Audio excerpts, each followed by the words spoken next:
자, 이번 시간에는 정규화와 그리고 그 바이어스 및 분산과의 관계를 한번 살펴보도록 하겠습니다. 우리가 regularization을 배울 때 목적 자체가 그 오버피팅을 우리가 방지하기 위해서 regularization 파라미터를 도입했던 것을 기억을 할 겁니다. 그와 같은 그 맥락에서 이 regularization 정도를 또는 파라미터의 값을 결정하는 것은 이 바이어스와 분산을 어떻게 우리가 억제하는지에 대한 내용과 동일하기 때문에 그 내용을 같이 한번 살펴보도록 하겠습니다. 우선 정규화 선형 회기를 우리가 생각을 하면은 이 regularization에 사용되는 일단은 그 hypothesis h of x는 그 모델을 충분히 그 여러 개의 파라미터를 사용해서 작업을 하기 때문에 그 하이 오더 폴리노미얼을 사용한다고 생각을 하시면 됩니다. 그래서 여기서는 지금 우리가 그 계속 예로 들고 있는 하이 오더 폴리노미얼에서 그 4차 항까지 포함하는 좀 복잡한 그러한 그 폴리노미얼을 이 하이포세시스로 가정을 할 수 있고요. 그 대신 이 하이오더 폴리노미얼이 굉장히 위글리하게 나타날 수가 있기 때문에 그렇게 되면 오버피팅의 우려가 있죠. 그것을 억제하기 위해서 항을 하나, regularization 텀을 더 넣습니다. 물론 그것의 정도를 조정하기 위해서 이렇게 람다라는 regularization 파라미터를 곱해주고 실제로 우리가 이것을 그 높은 하이 오더 폴리노미얼 항의 영향을 억제해주기 위해서 이 모든 그 세타의 제곱의 값을 플러스 이 비용 함수에 포함시키는 걸 알 수 있죠. 물론 그 대신 그 첫 번째 항은 제외하고 두 번째 항부터 그래서 j는 1부터 이 n은 이 가장 높은 차수의 그러한 숫자와 그 폴리노미얼 오더와 동일하게 됩니다. 자, 이와 같은 비용 함수를 최소화시키는 데 있어서 이 람다의 영향이 크게 됩니다. 그래서 람다의 종류에 따라서 세 가지의 경우를 한번 생각해 보도록 하겠습니다. 즉 regularization 파라미터를 굉장히 크게 예를 들어서 뭐 만이라는 값을 줬다고 생각해 봅시다. 그러면은 우리가 기억을 할 겁니다. 즉 세타 1부터 세타 4까지는 조금만 변해도 이 비용 함수에 곱해지는 값이 만이기 때문에 이 j에 큰 영향을 줍니다. 그래서 가능하면 이 세타 1부터 세타 4를 모두 작게 만들려고 할 겁니다. 심지어는 거의 그 세타 1부터 세타 2, 세타 4까지 거의 모두 0의 값을 갖도록 이렇게 만들어주는 경향이 있겠죠. 그렇게 되면 세타 제로 하나만 남게 되고 그 얘기는 뭐냐면 이와 같이 그 주어진 데이터를 피팅할 때 그냥 그 컨스턴트 함수 즉 이렇게 수평선으로 나타나는 즉 여기가 뭐 세타 제로 값에 해당되겠죠. 이 그 h of x가 세타 제로라는 컨스턴트 값을 갖는 이러한 그 커브로 우리가 피팅 됐다고 생각을 할 수가 있겠죠. 당연히 이거는 어떤 그 효과를 갖습니까? 굉장히 언더핏 됐다고 피팅이 되지 않았고 더군다나 이것을 굉장히 바이어스가 높은 경우다라고 생각을 할 수 있겠죠. 그 반대의 경우도 한번 생각해 봅시다. 즉 람다가 거의 너무너무 작게 줬다고 생각해 볼까요? 람다의 값을 작게 주면은 그 얘기는 그 이 regularization 텀이 그 활용되지 않았다는 것과 똑같고 그 얘기는 하이 오더 폴리노미얼을 사용한 그 소위 피팅과 똑같습니다. 즉 굉장히 위글리한 우리가 생각하는 그러한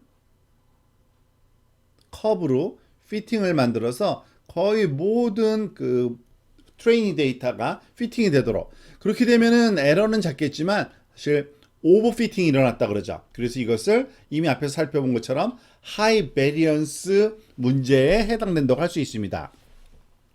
그 사이에 적절한 그 람다 값을 주면 우리가 지금 람다의 값을 절대적으로 얼마다라고 지칭할 수는 없지만 크지도 않고 작지도 않은 즉 요거보다는 그 좀 작고 요거보다는 좀 큰 어떤 중간 값에 해당되는 람다 값을 쓰면은 적절하게 우리가 그 소위 세타 1, 2, 3, 4 값이 사용되기 때문에 과용되지 않아서 이와 같이 그 적절한 커브가 피팅되는 것을 예상할 수가 있게 됩니다. 이것을 적절하게 했다 그래서 just right한 그러한 피팅이 일어났다고 표현할 수 있겠죠. 자, 그러면 이와 같이 적절한 그러한 그 람다 값이 얼마인지를 찾기 위해서는 어떤 식으로 우리가 해야 될지, 또 앞에서 했던 것처럼 트레이닝 데이터, 그리고 크로스 밸리데이션 데이터, 테스트 데이터를 가지고서 이 찾는 방법을 한번 설명을 드리도록 하겠습니다.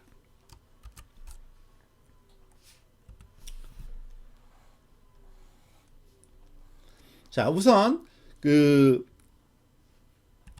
정규화 매개 변수 람다를 선택하는 데 있어서 먼저 우리가 정의를 하고 넘어가야 될 건 비용 함수입니다. 즉, 그 하이퍼세시스 자체는 굉장히 고차항을 포함하는 폴리노미얼 형태로 그 우리가 가정을 하고 시작을 하겠죠.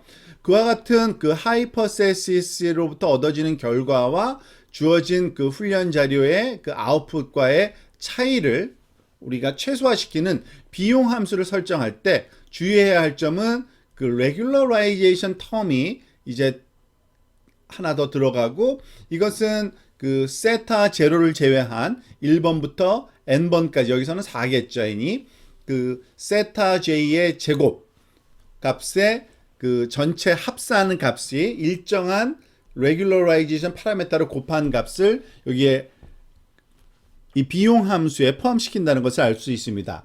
자, 이와 같이 훈련 자료를 가지고서 이 비용 함수가 최소화되도록 우리가 당연히 미니멈 값을 갖는 j of 세타를 갖는 이 세타를 구하게 되겠죠. 자, 이렇게 세타가 구해지면 과연 그러면은 그 훈련 자료에 대한 오차와, 그리고 크로스 밸리데이션에 대한 오차와, 그리고 테스트 데이터에 대한 오차는 얼마일까요?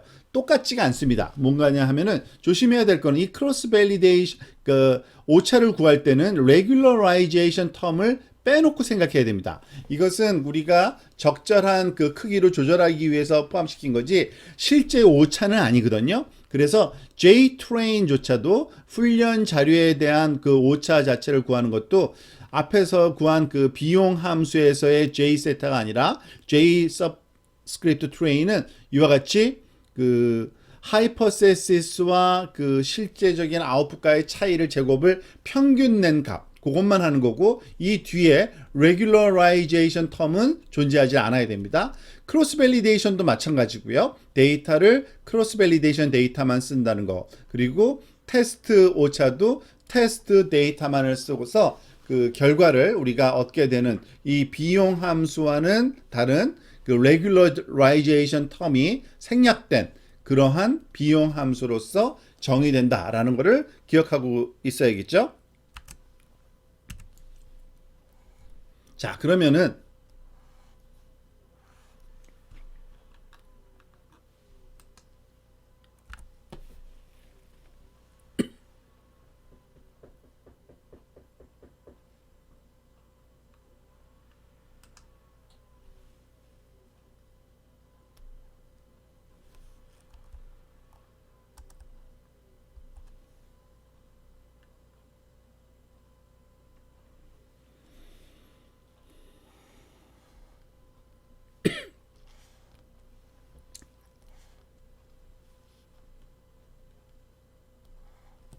오차 정의에 따라서 람다 값을 어떻게 결정하는지 그 과정을 또 한번 정리를 해보도록 할까요?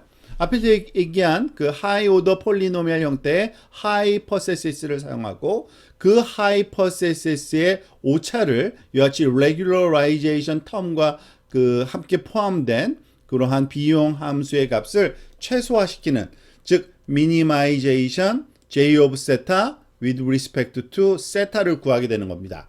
그때 사용하는 그 다양한 람다 값을 결정해야겠죠.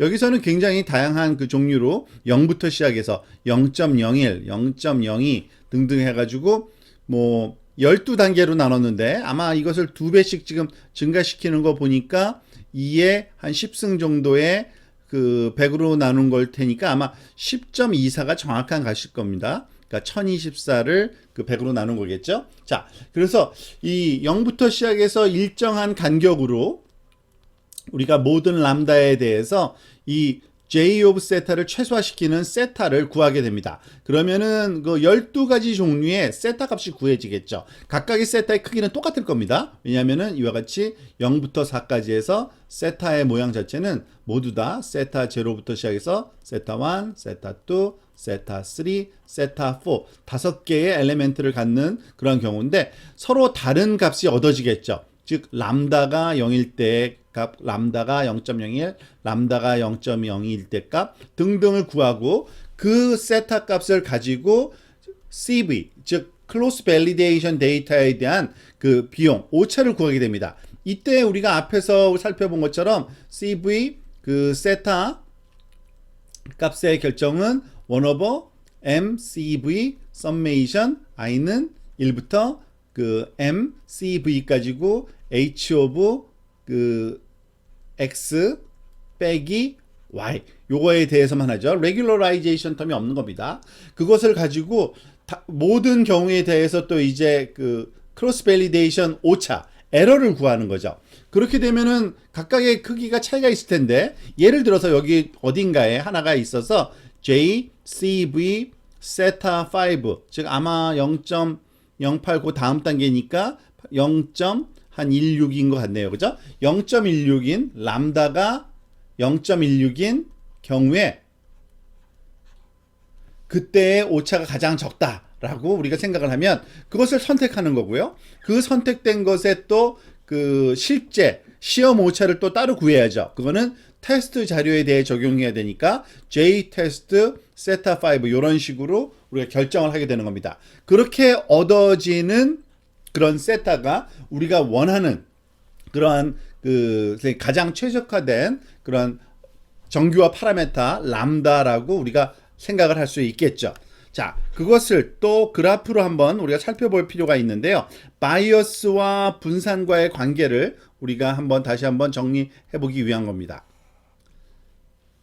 앞에서 했던 것과 유사한 형태로 다시 한번 또 살펴보도록 하겠는데요. 즉 정규화 매개 변수 람다의 함수로서의 바이어스와 분산의 그 위치 또는 그 나타나는 양상을 그래프로 한번 또 표현해 보고 싶습니다. 앞에서 봤던 그래프 똑같습니다. 여기서는 수평축이 이제는 람다예요. 즉 그 regularization 파라미터고요. 이것이 바로 그 에러, 그 테스트 에러, 뭐 크로스 밸리데이션 에러 모든 에러를 얘기를 하는 그 축이 되는 겁니다. 자, 다시 한번 우리가 그 세타 값을 구할 때 사용하는 비용 함수는 regularization 텀이 포함된 정규화된 그 선형 그 회기를 풀 거고요. 그때 얻어지는 가장 그 적절한 이 세타는 그러니까 당연히 람다의 종류에 따라 다르죠. 지금 예를 들어서 이것이 람다 축이니까 예를 들어서 람다 이꼴 이 부분은 언제예요? 0일 때고 예를 들어서 여기서 람다 이꼴 0.0 뭐 2일 때 등등을 생각을 할 수 있겠죠. 앞에서 봤던 것처럼 람다가 0이면 어떻게 됩니까? 람다가 0이면은 그 regularization 텀이 없는 거와 마찬가지이기 때문에 하이 오더 폴리노미얼을 사용한 그 소위 피팅이 되고 오버 피팅이 될 겁니다. 오버 피팅이 됐다는 얘기는 뭐냐면 이 트레인 오차를 봤을 때 거의 훈련 자료가 모두 피팅이 돼서 오차가 거의 없는 거예요. 그 얘기는 뭐예요? 즉 여기에 굉장히 낮은 값으로 이렇게 나타날 거란 얘기입니다. 그렇겠죠. 그러면은 만약에 이 람다 값을 굉장히 크게 주면 어떻게 된다 그랬습니까? 예를 들어서 뭐 여기서는 아까는 뭐 10,000 정도라고 값을 생각했는데 람다 값을 크게 주면은 앞에서 얘기했듯이 그 모든 세타 값들이 작아져야 되기 때문에 결국에는 그 하이 오더 폴리노미얼의 반대 그 콘스턴트 함수로만 세타 제로로만 피팅을 한 결과가 되죠. 그러면은 어떻게 돼요? 오류가 많이 나타날 수밖에 없죠. 훈련 자료로부터도. 그래서 결국에는 굉장히 높은 에러를 나타나게 될 겁니다. 그 사이는 적절하게 좀 변화하는 양상이 있겠죠. 우리가 그 뭐 상상력을 좀 발휘하면 람다를 우리가 점점 증가시키면 증가시킬수록 이와 같이 오류가 늘어날 거라는 거를 알 수 있는데 여기서 지금 이 그래프는 우리가 앞에서 그렸던 그 J 트레인입니다. 훈련 오차 값을 여기서 그려 넣은 겁니다. 자, 이번엔 좀 다른 색으로 한번 그려볼게요. 그러면은 해당하는 크로스 밸리데이션의 그 오차는 어떻게 될까요? 당연히 그 하이 오더 폴리노미얼을 쓴 그